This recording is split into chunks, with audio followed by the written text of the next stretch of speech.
Hi, my name is Annamieka, and this is the Art Friends Show, where every conversation focuses on getting to know the essence of creativity itself. I'd love to invite you as well to join me inside of Art Friends School, where we go deeper into these topics and join in with other art friends around the world. Thanks so much for joining us, and let's get to the show.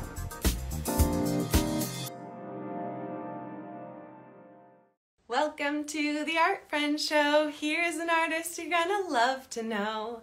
Hi, my name is Annamieka, and I'm an artist in Portland, Oregon. I'm going live 100 days in a row to create the Art Friends Show. Most days I get to interview another art friend, and today we have a really special guest. She goes by Raven Press Art here on Instagram.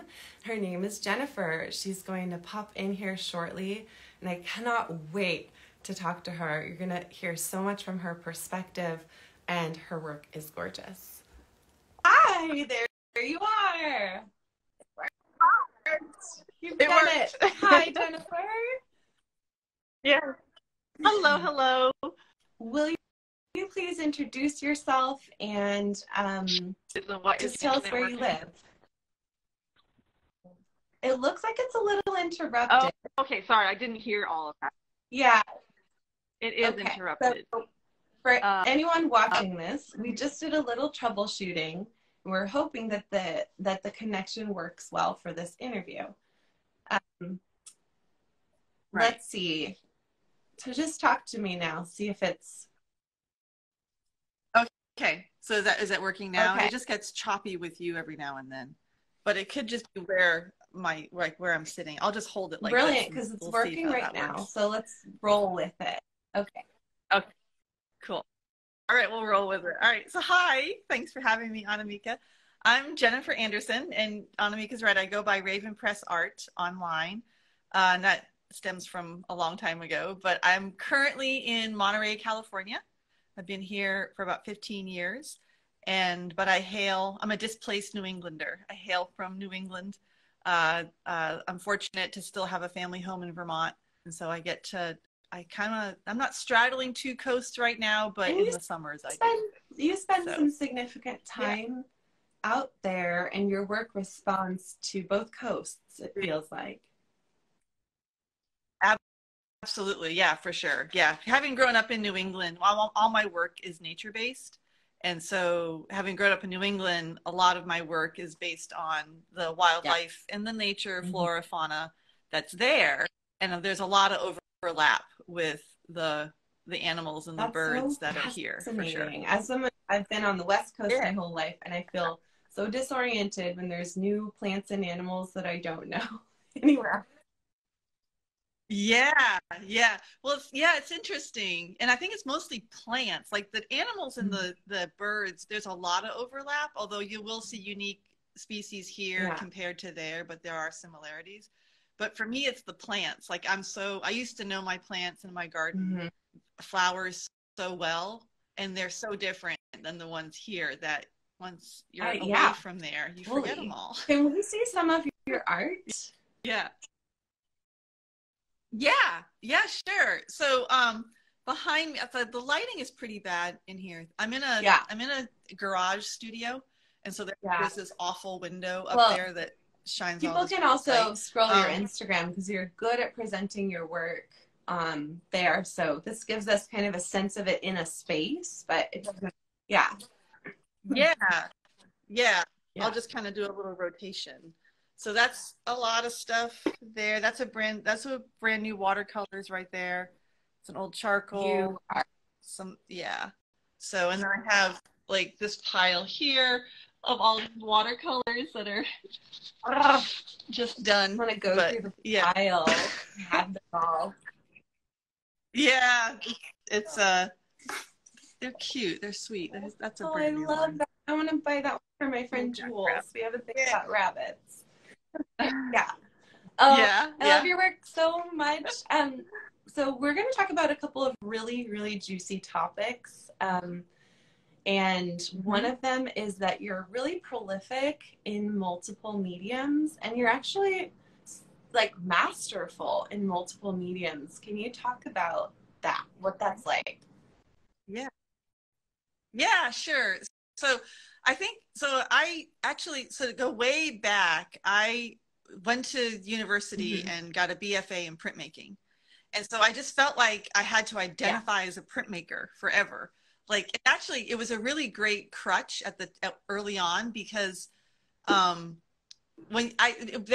then I was too young to have the nerve to call myself an artist. You know, I was just kind of like that. It seemed the process. So the process, like it you seemed could be a you had permission to be a printmaker. Right, but it kind of alluded to more like, well, first of all, you got to talk about it more, because when you say printmaker, people don't know what you're talking about, and then you get to explain the printmaking process, and it's like, it's a great conversation, right? But it was just an easy way to like, oh, I can identify as a printmaker, and it took the pressure off of having to be an artist that's successful. And so it was really great. But I think what it did is it also kind of took me out of working in other mediums. Like, I felt like, oh, I have a BFA in printmaking, so everything I do has to be printmaking. And I think part of what happened was I lost a sense of just all the other things you can do as an artist. I lost that connection to all these other things. And so actually, when I turned 50, I decided I'm going to go back into watercolors. I want to relearn color in a different way than how I work with it in printmaking.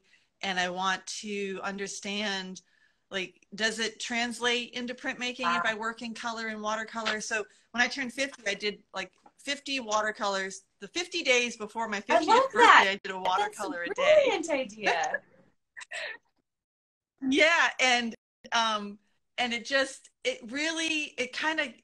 opened up a whole new world for me, and I realized, wow, I can be a watercolorist, painter, and a printmaker. And like, it really became like, it broke down that barrier of having to, and I was happier as an artist, amazing. For sure. You gave yourself that versatility.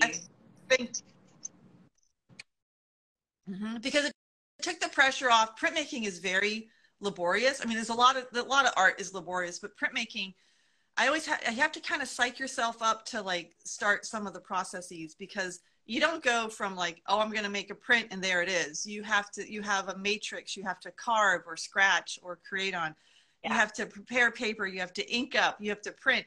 Then of course it never comes out the way you want it to the first time. So you start the process all over again, and with a lot of modifications. And direct drawing, like the charcoals, and direct painting was so much more, there was an element of almost immediate satisfaction that I love printmaking, and I love doing what I do in printmaking, but it's a much more long-term investment for each piece.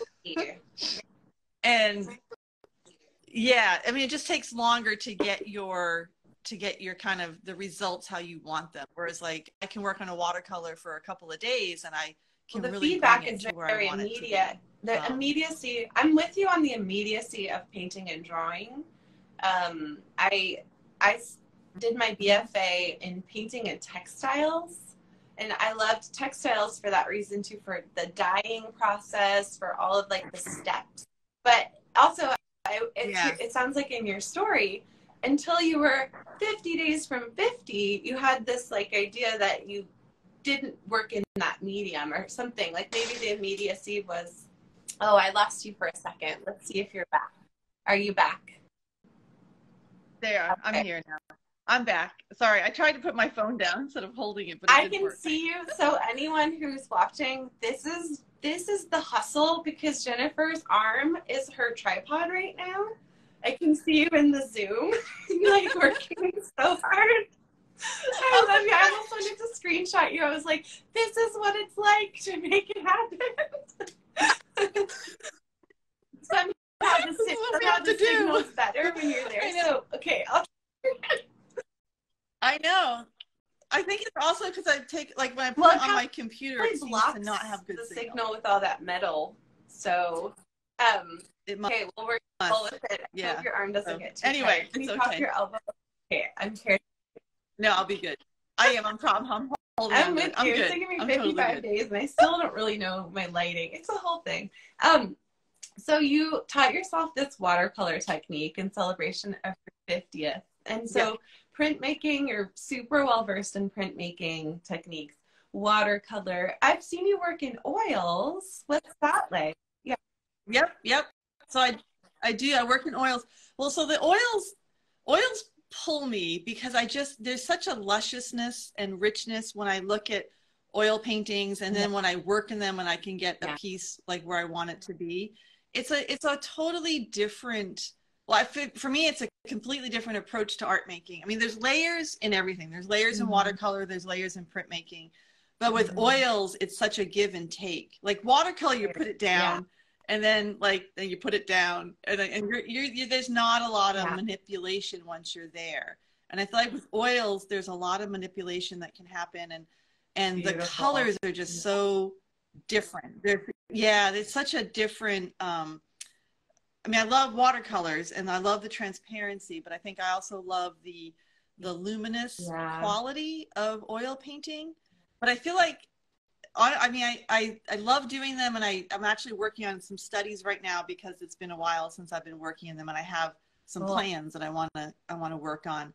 But when I've had a couple of shows where I have mostly oils at the gallery here in Carmel, and it feels really great, but it's too few and far between. I need to make it more of a regular practice, and I think that's part of the struggle of doing the many mediums like that. Is like the watercolor pile that I just showed you. I mean, that's the last 6 weeks worth of work, because I've been like, I need a new portfolio of watercolors. I've got to update my website. I need to update the gallery. I need to, so I was like, okay, I'll start there because I know I can get my results when I want them. I can be efficient, and I can be very predictable. And so, but like when you're doing that, it's really hard to switch gears. Yeah, it's a whole different process. A slower drop. You like the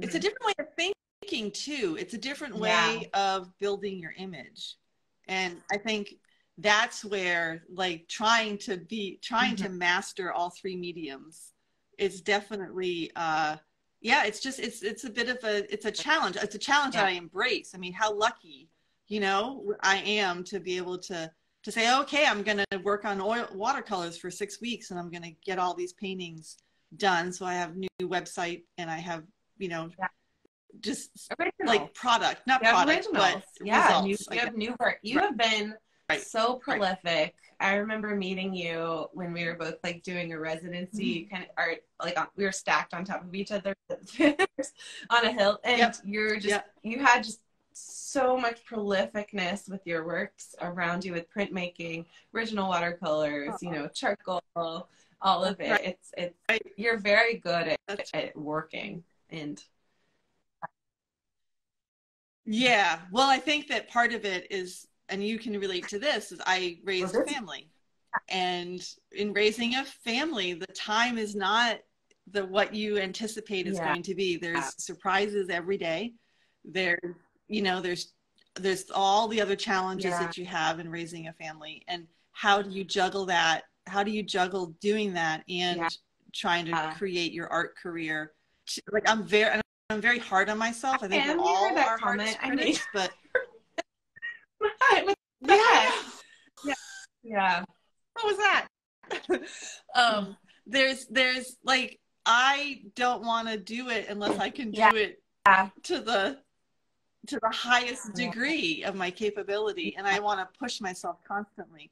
And I think that's why I work so hard, because it's like, okay, I want to be what I put out there into the world, I want it to represent the best that I can. Too, because we kind of have to put things out in the world, because we're always improving, though, right? So we're never the best. The best keeps moving. Right. Oh, for sure. Like I look at my work now compared to even 5 years ago when I started doing watercolors again. Oh, yeah. I mean, it's like you are so. It's I'm a fan. I'm such a fan of your work, and I just watch you, and I'm like, how do you just keep getting better at this? It's so awesome. Well, I mean, you're so nice. I'm a fan of a lot of artists, like genuinely, and that's why this show is so fun to do. I get to just fan out on you. Right. I wanted to just share, do you know MJ Anderson, the sculptor here in Oregon? She's been involved with the Sitka Center for a long time. At the Sitka Art Invitational a bunch of years ago, I was like 12 weeks, like just at the point of pregnancy where you can tell people, and I told her I was pregnant, and she put her hand on me and she said, "This is the best thing that could ever happen to your art, because you are going to learn how to organize your time like never before." And that was like that was the biggest gift. She's dropped a couple bombs like that to me over my career. The other one was, if you don't care about your art, nobody else will. That was when I was like 20. Wow, that's a good one. Like, oh, blase. But that one, in terms of like the death of ego and identity that came with becoming a parent, and like we're living it. I just installed my first show, and my daughter turned 4 the same week, so we just saw the impact on my actual output. Oh, are you there? Sorry. That like you. People like you who are working artists, who have raised a family, who are doing it. You're such a example of what is, that we can do it, and we also work really hard. We work a lot. Yeah. We work a lot. Yes. Yeah. As moms, as parents, we work a ton. And she was right. You do learn. Like I would learn when the kids were little. I had my studio just off the kitchen, and I literally would like pop in there. Like, oh, I have a half hour. Oh, here I go. And it was amazing how much I could get done when you have that structure. The other thing is that I created art with and amongst my children. They were always in the thick of everything, and they were all printmakers, because that's what I was doing at that time. And my entire family knew how to make a dry point, make an etching. They all did stone litho. I mean, so they became a part of it as well. And I think that what didn't happen for me as a young mom was I didn't grow my imagery. Like I stayed with very familiar imagery for a really long time. And that's actually where the Raven Press name comes from, because that's like all I did. Well, I have to take some variable out for a while. Yeah. You do. Yeah. You have to take some, really affirming too. So many questions, and we're going to interview you again because there's a lot to cover. But this idea of working in multiple mediums and wanting to have a sense of mastery and your prolificness has led you to be able to have this career. And we're now calling you, no, you're not an emerging artist. You are a mid-career artist. What is that like? Right. What is that? I don't know what it's like. It's hard. Yeah. It's great. Yeah, it's great in a lot of ways. It's great because it's like, wow, when I look back at when I look at my CV, when I look at my resume, and I'm like, oh wow, look at what I've done. Like look at how many shows I've been in. Look at all the solo shows that I've had. Look at my art, like the number of pieces that are out in the world that people are living with. That's like the biggest compliment ever. And I love that part. I love that component of being kind of established in that regard, like mid-career established, like people, I mean, I'm not famous, but I have a patron, I have a base of people who know who I am, who know my artwork, who live with my artwork, who continue to collect it. And that just makes it all even, so much better. Like the course is incredible joy in the creating of artwork, but then to have people respond to it enough to want to live with it in their home. I mean, that's amazing. And that the fact that, because I know what it's like to live with live artwork. It's like I call it live artwork. It's like winking at you, like Harry Potter style. Yeah. Yeah. Yeah. I mean, it hits you here. Like there's pieces I walk by in my house that it just give me that, that they tug at my heart, or they give me a feeling every time I look at them or enjoy them or whatever. And so thinking that that's something that's happening with my art out in the world is so great. And I don't think I think as an emerging artist, you don't really have that established kind of base yet of your art really being out there all over the place. So that's exciting, and it's great. But I also, it's a weird, like I was telling you earlier, it's a weird limbo place to be, because I'm not established enough where I can just kind of do whatever I want. And like, I'm in, you know, I'm not in multiple galleries yet. I'm in two, well, I'm actually in two, three like galleries right now. Right, but I guess multiple to me feels like all over, and every gallery sells every month and that kind of thing. And that's not, you know, that's not quite happening yet. And so I feel like I'm in this, like I've surpassed the emerging, but I don't feel like I'm fully established. That's what I would qualify as mid-career. And I think that has challenges, and it can be really, it can be challenging because I feel like I'm stalling in a way. And even though I know I'm not, in terms of like how much work I make, and I'm still pushing myself, pushing the boundaries of what I can do with a watercolor, and pushing, I've developed a style in my dry point printmaking that I love, and that I think I want to stay with, you know, but pushing that, how can I push that further? So I'm not plateauing in the creating part, but I feel like there's a little bit of plateau. Maybe this isn't the case for all mid-career artists. I don't know, but I feel like there's a little bit of a plateau in growth beyond the studio. Yeah.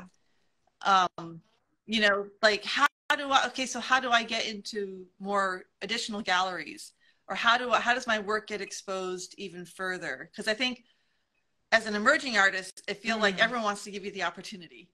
And as someone who's been around for a while, they're kind of like, oh, well, they've had their opportunity, so we're going to choose the emerging artist instead. You know, like, and I don't know if that's true, but that's what it feels like. When you're prepping, is it okay to share, like, I'm sharing it. You got some rejections this year. Yeah. Oh, yeah. Oh, yeah. Oh, yeah. The past year and a half. And then that's where it really hit me, because it used to be that I'm very selective on what I apply to. I think, as all of us artists are, we're very careful about how we put ourselves out there, and what we're going to apply to, or you know, aim for, whether it be artist residency, or a solo show, or a group show, or a juried show, or you know, any opportunities like that. And so for a long time, I felt like things were just like, oh, another opportunity. Oh, it was happening. And then the past year and a half, it's just, there's been a lot of rejections of things that have surprised me, because I feel like, oh, okay, well, my work is more cohesive and full bodied than ever. I have more work than I've ever made before. And it just seems like, at this point of feeling semi-established, like it seems like, oh yeah, I'll that's an opportunity that I would fit, that would be a really good fit for me, and then I don't get it. Bummer. The thing of you, because you're being selective, you're expecting it to be a better fit because you've selected it as a knowing your work, kind of knowing the world. Yeah. Right. Right. And so there's been some surprises, and it definitely has knocked the wind out of me. Like, okay. Because I'm like, well, how do I keep growing if I'm going to get these rejections? Like, how do I grow outside of the studio? Like I said, I have no problem growing inside of the studio. And that's something that's my own challenge and my own internal thing to do. But growing outside of the studio, how do I have the strength to keep, like, I don't know, rejections are hard. There's a sting, and you have to work. You have to, like, I tell, like, all three of my offspring are in the arts.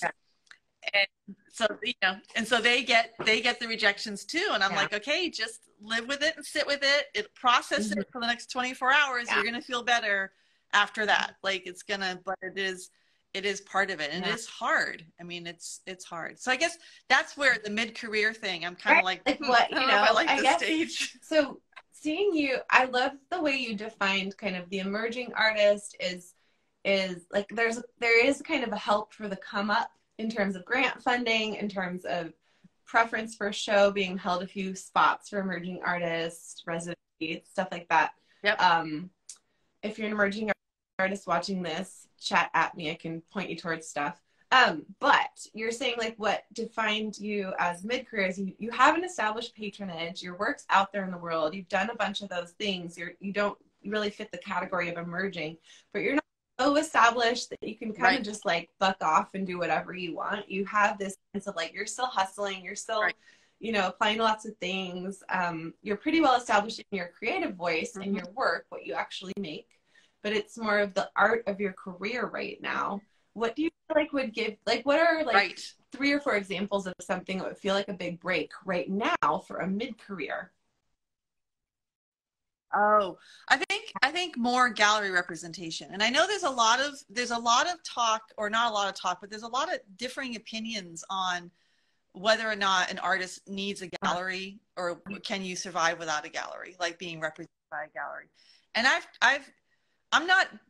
I'm on social media, like I'm doing it, but it's definitely marketing yourself is a lot of work, as you know, and any artist who does it, it's a, and it can be like you can put so much into it, and then just like nothing happens, and you're like, what the heck? So that's a whole thing that I've just like, okay, I'm gonna try it, and I don't want to say I didn't do it all. I didn't do it all in, like I didn't totally go gung ho, but I have a pretty good concerted effort. I have a decent email list, and I've gone to some you know, art shows and art like the art fairs, like good ones, to try to like to build and grow my audience, and I've done all that. But I'm also in a couple of galleries, and I have to tell you, it is so nice for them to do the work, even though they take such a high percentage, or they take such a good chunk of the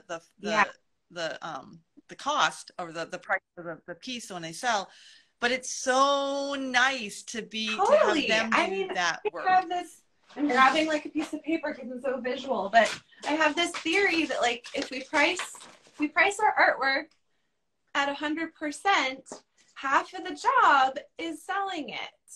The other half of the price, you know, goes to business, and then a quarter of that or less is what you live on, right?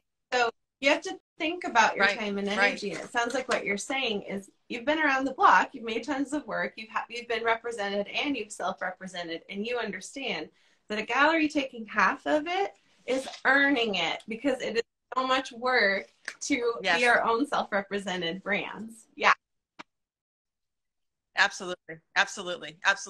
So I recognize the value there. And I think also the other thing is that I feel like if you're not, like, I don't do a big show circuit like the art fairs. And I mean, I've been tempted to look into that more, but that's a whole other exhausting lifestyle.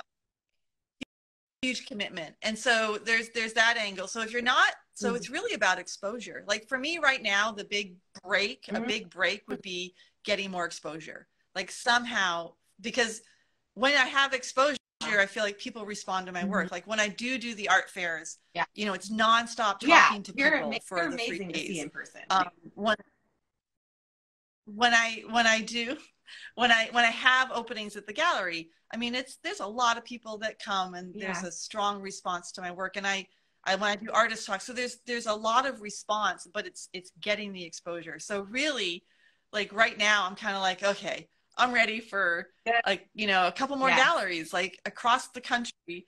There's got to be someone who wants to sell some Jennifer Anderson. Okay, so you want more galleries, but it's hard. You want some more galleries selling your work and introducing your work to their communities, because that's another bit of a gallery, is that's their community. What else would like a big break? Another big break, I guess, I don't know, big break, but I guess opportunities. I would love to do another artist residency somewhere. And those are, I think, I don't know if this is the case, but this is my read on everything. I think because of our wonderful technology, galleries and artist residencies and all those opportunities are saturated with applications. Like when I first started my art career, you know, umpteen years ago, you had to mail everything in physically. You had to take pictures of your Yes. work and put it on a slide and send it in and fill out by hand the application form and get it postmarked by a certain date. I mean, it was like a totally different experience, and you had to be on it. And for the most part, you only found things that were kind of local, regional to you, from bulletin boards or from mailings or postcards. It wasn't, you couldn't just go online and search all over the world, you know, and get hits from all over the world. So I think that there's so many artists applying to so many things that I feel like the applications are like places are saturated. But I would love to do another artist residency, and I think part of that, even though like I'm not fully an empty nester, but I mean our kids are grown. They're not completely fully launched, but just about. So even just being here at the house, there's still life. You know, there's still life that happens, like taxes have to get done and grocery shopping and meals are eaten with people.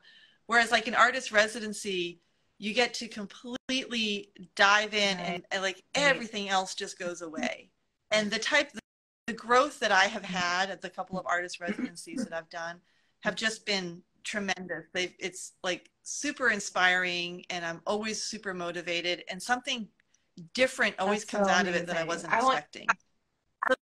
I want you to have this artist residency that's super supportive, that introduces you to a whole new community, and then you get gallery representation on that. This is a fit. This totally fits. This is happening for you. Yeah. I think anything, you're welcome to phone a friend if you just want me to pep talk you into applying, you know, because it's just like, I remember, can I share my memory of opening all those applications? Like, okay, I'm going to tell a story. Back in the day, I was right at the cusp. You know, I graduated with my BFA in 2007, so I actually had slides in my portfolio. But in 2008, being program manager at the Sitka Center for Art and Ecology, it was my job to actually go drive to the little post office in Otis and get them. And there were over 100 applications for, at the time it was 12 residency spots for the coming year. And they were all these like manila envelopes or gourd. They're all from an artist or a writer or musician who's just poured their heart into this application, and it was my job to open them and read them. And some people sent artist books and like original. It was nuts. It was like they were wooing the entity that was Sitka, which at the time was just like me, the executive director, Eric, and like, you know, it was like we're just the staff. And I remember though the shock at the time that I saw after preparing all of that and organizing the jury of like of artists who volunteered to sit on the committee and review, because you get this thick packet with all the hopes and dreams and the references in the CV and everything. And then we streamlined all the images. It was like right at that time where we could then digitize them. And everyone around the table went like this. And it was 5 images per person. It was like, thunk. Right. Thunk. They're like, yep. Thunk. You know? Nope. And they narrowed down this pool from 100 down to, you know, maybe 30, maybe a little less than 30 that they actually would then sit with the application and read. And it was just, holy cow, that is what it's like. And it's pretty, it's harsh. And you have to understand, like, it's so subjective to a point, like, because it depends on those people, and it depends for that position, like you're seeing now. They want to, if there's 12 spots, they want to give like 3 or 4 of them to an emerging artist. They want to give, you know, 3 or 4. Like there's like kind of demographics you're trying to hit when you're accepting too. Right. So it can just be a numbers game. Like there's too many emerging painters who applied. It's nothing personal, whatever. Yeah. Right. Yeah. No, I completely agree. So that's like just a saturation component of that whole thing. And I think galleries is it's unique. You don't, you know, trying to sell yourself to a gallery or trying to, you know, offer what you have, like, and not convince, but find a gallery that's going to be a fit, that's going to Like they're going that you can work well with, that they think they can work well with you. There's that whole thing, and I haven't cracked that nut yet. I don't know. Yeah. So it's a long process. And I think that's what's hard in this mid-career world of like, okay, like, no, have I already peaked? Never. I hope not. I know, but that's like something that's something that you kind of like, oh, okay, rejection, and then like, okay, how do I, like I said, like growth outside of the studio? I think that's the only way I can describe it is where I'm at in terms of like that feels like that's plateauing, and I don't want it to. I want it to keep moving residency forward. For you and those, so, the sense. Yeah. Well, here's the other thing. I mean, we have this place in Vermont. We have our family home there. And, the plan is to build a great studio because I have printmaking presses there, and I have, I have stone litho a capability there. And I would just, so that's the other, like, yes, I think you asked for three great breakthroughs, things. And that's the other one is to get that studio built. That's apart so from your life in California, like, so I'm losing you a little here. How's the connection now? Yeah. It's better. Okay. It's more better. Like several more galleries representing you, a significant artist residency experience that you win. You get, and then completing your studio in Vermont. What would that allow you to do both in your career and in the work itself? Yeah. At the studio in Vermont. I think so. I've always been in a garage. My studios have always been in garages, and that's wearing. They're cold, they're damp. The light is. But I've always made do. I've never like, okay, this is my space, and I make it like as best as I can. I think at this point, having a large open studio that's well lit, that all the equipment is there, that I have a sink in, like there's facilities of an art studio that would make like life as an artist like so much better and so much, I don't want to say easier, but kind of necessities. Like we have there are necessities as an artist. And I think part of when I was emerging for all those years, I felt like, not that I didn't deserve it, but I felt like, well, it's not really a career. I'm kind of emerging. I'm making art, trying to have my art career, but it's not really there yet. And so it's okay that I'm in a basement or in a garage because it's not, I don't get to do it all the time. It's like, I'm not trying to make a living at it or whatever. Yeah.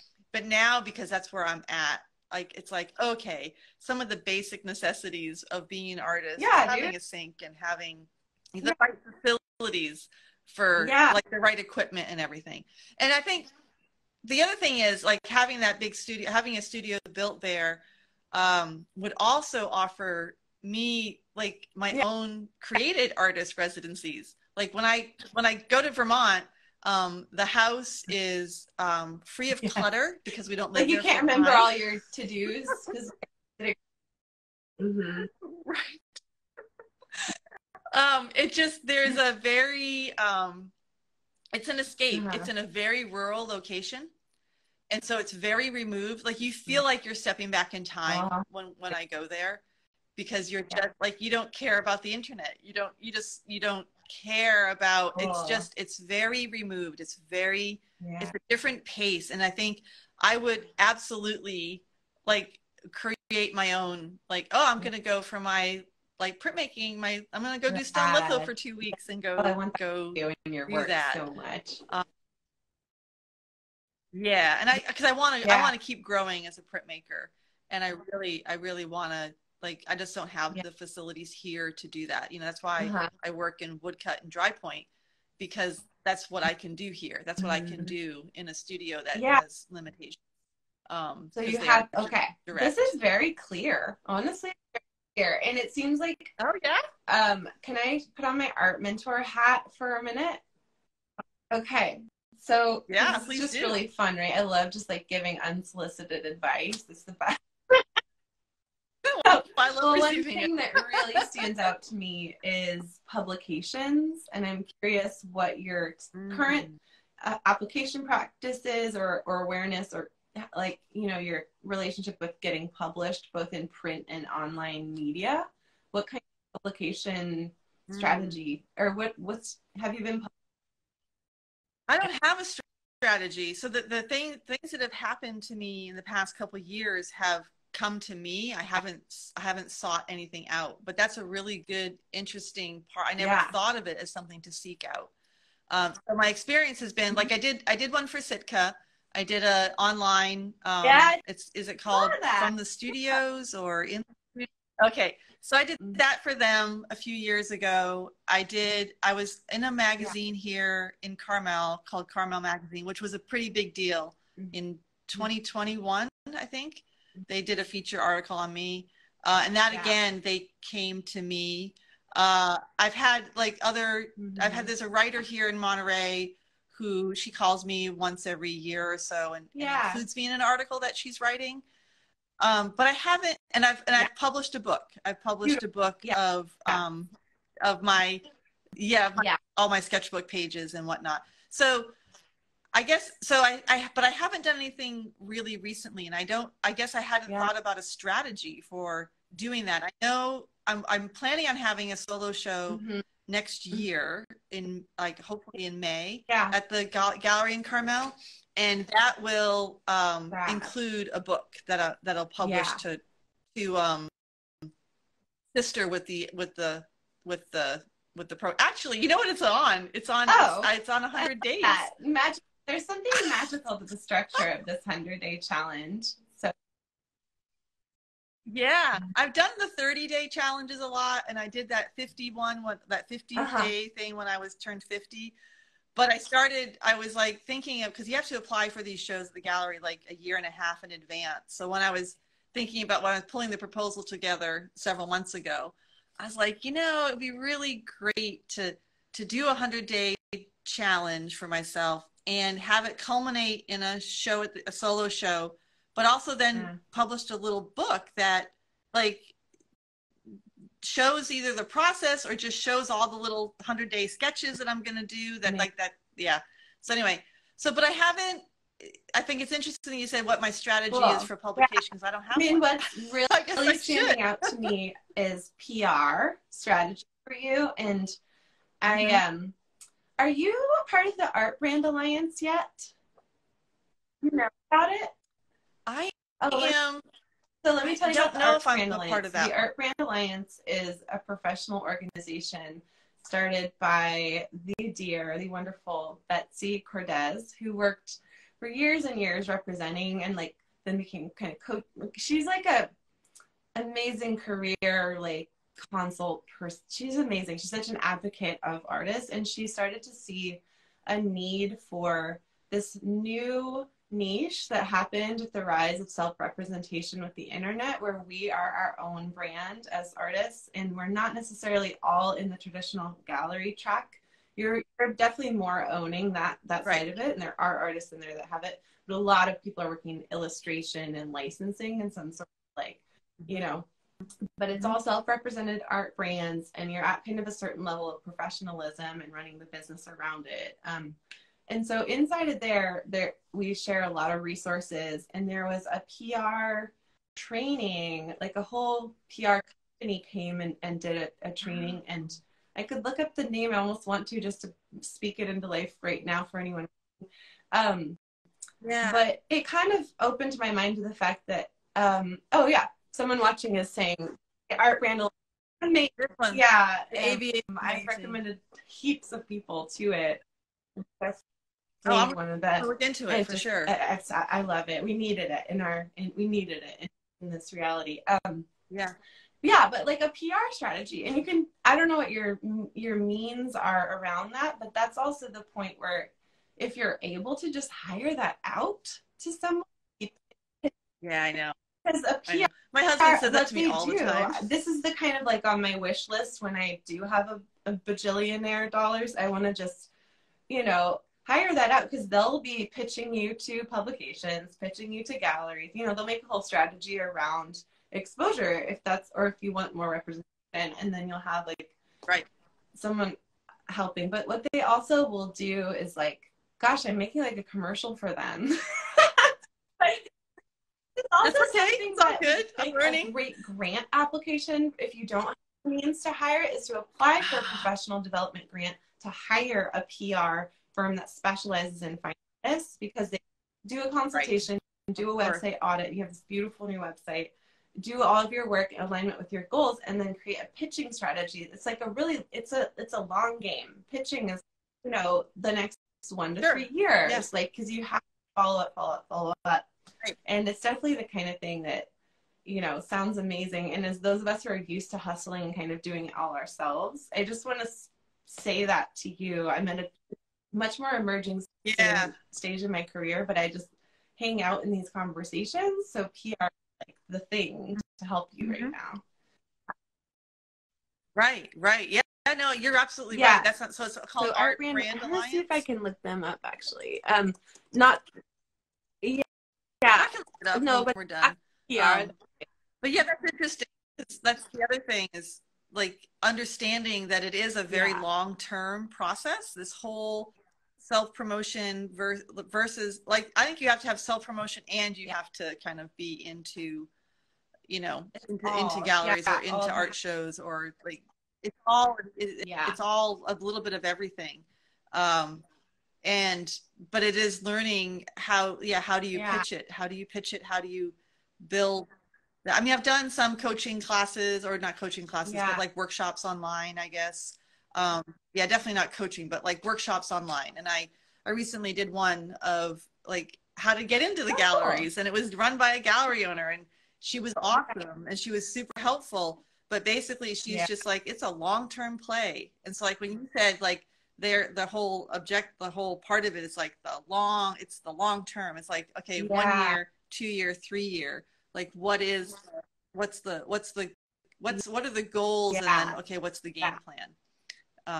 And I can see how that would be incredibly valuable. I mean, right, I can like nerd out and speak this conceptually, and then I'm like, it's just a lot to implement in our career. There's so many things we can do just in one lifetime, in one career, with the, you know, human capacity we have. And so I think what I see my friends who are artists who are out there like just rocking it, they usually have like a team, you know, helping.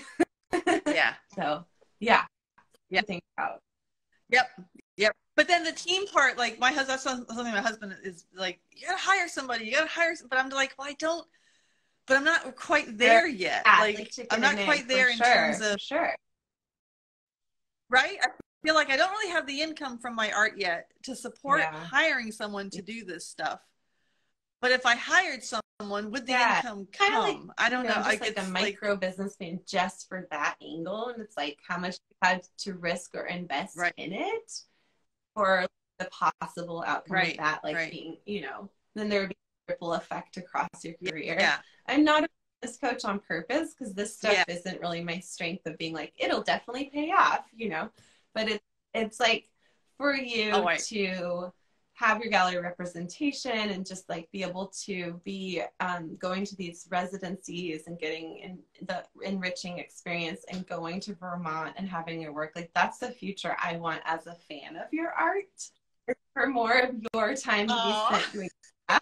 So that I feel like you make me accountable too. It's like, okay, now I gotta make this happen. It's inspiring. Creating. Like, and so thanks for indulging my nudges as they came in to recommend some stuff.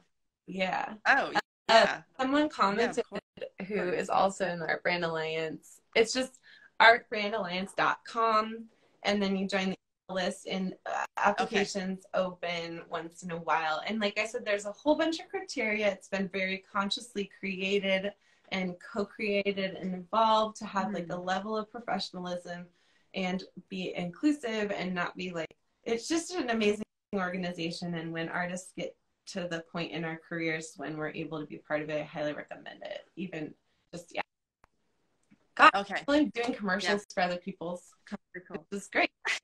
That's the point. Also join school where I'll teach you everything I know about art.